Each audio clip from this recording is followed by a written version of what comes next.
Okay, I'm at CambusKenneth Abbey on the outskirts of Stirling. King David founded this close to his residence at Stirling Castle in 1140.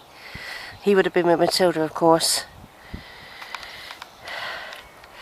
King Robert I held Parliament here after the victory at the Battle of Bannockburn in 1314.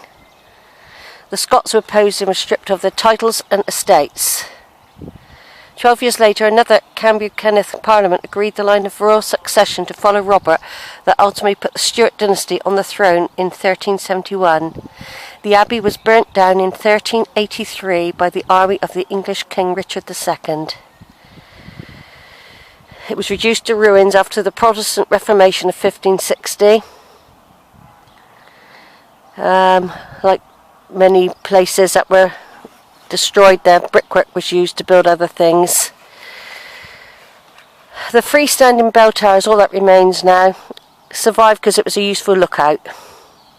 There's some old heads though, carved fragments. So there's an artist's impression of what it would have looked like. We've just got the bell tower left. Quite fun and games a minute ago. I took my there's no official parking, so I just took my van up through there and got up a narrow path that led to somebody's bungalow, and then I had to try and reverse back. Poor Alberta. This morning I tried driving away and we were still connected to the electric. Fortunately I had turned the electric off inside the van. Otherwise I could have burnt all my wiring out. Poor Alberta, she's turned so well as well. Anyway, back to the Abbey. It's all part of the trip though. Everything that happens is to do with the trip. It's a living tour and involves events that happen. Anyway, here we go. Right, King David I built this, don't forget, in the 11th century. He married Matilda of Huntington. This is just a reminder for those that don't realise the connection. We are also connected to him via a much earlier connection with Kenneth MacAlpine. There was a marriage that went on with the Normans and the Scottish kings that we're connected to. I can't remember it all off the top of my head. But all this is pretty original, look. This is a bit that's left, look. Here. You often see black stone where it was burnt down. This is free of charge and it's open to the public. I don't know if you can get in the bell tower. Oh yeah, looks like it's open. We'll just have a look around the graveyard while we're here.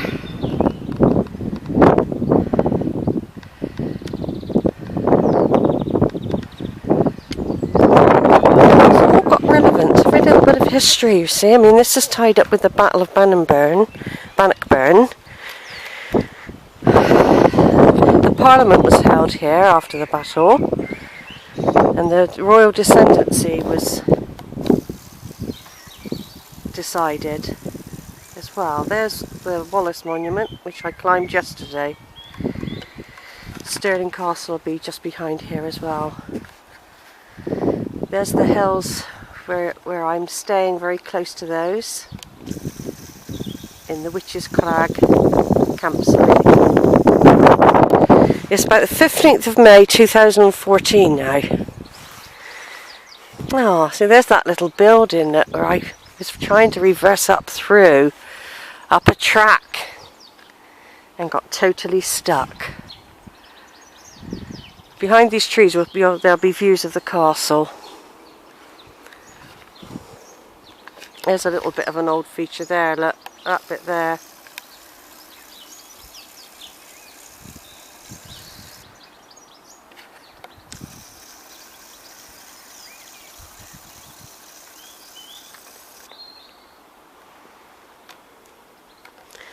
The power of prayer. This is just some of the ruins and bases of a much bigger abbey in the past here, look. So it's worth coming to. definitely. It was built by David the First. He was a very pious king. He's buried at WMV Abbey, which I went to as well the other day. I've also got the Roslin Chapel to do. I've also got a castle inside the university grounds of Stirling, which is connected to Jack and Lucy and Joe. They had a Dunsterville who married a Graham, I believe. And they've got first cousins. It's about 6 times removed, I think.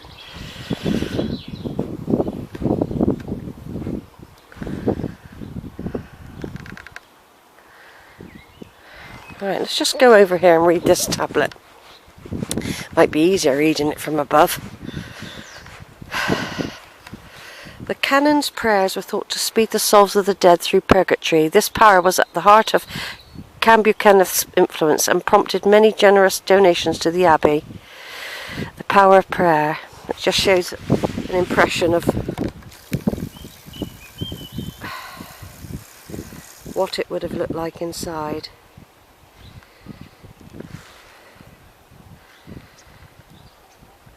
Most of what survives dates from the 1200s.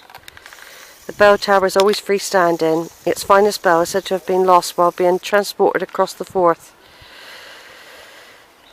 I've seen a big bell actually when I went to Scone, hanging from a tree. Looked like it had been well entrenched into the tree as well.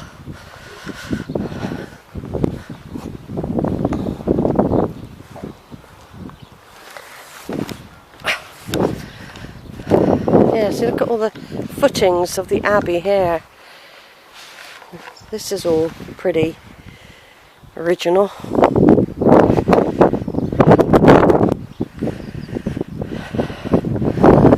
We just walk around it a minute before we go inside.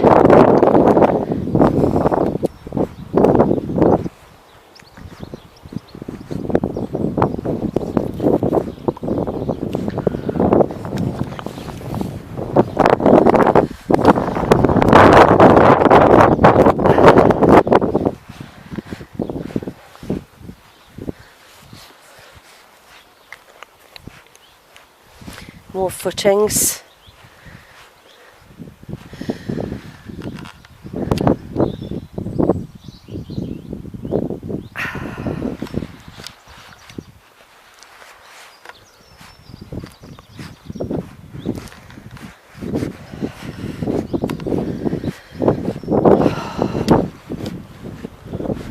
You see how big it was, the size of the footings there.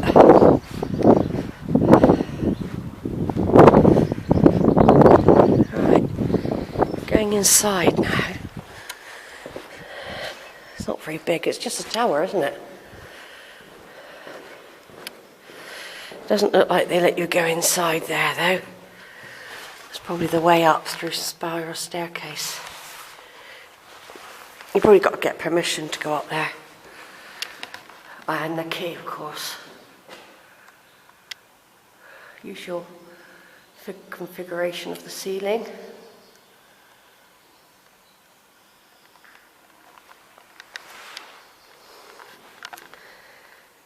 Places where people have sat round.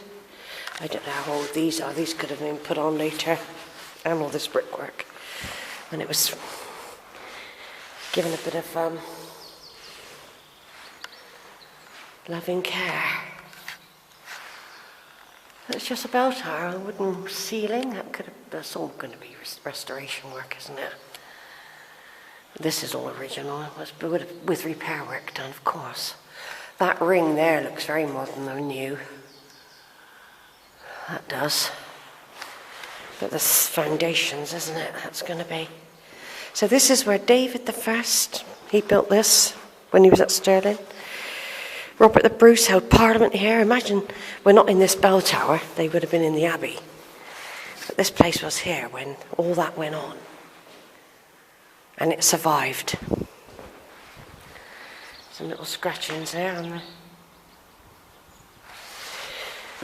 Right, I'm just going to turn off for a minute. I'll do a bit more video of that part in a second. Just got to check something in the van.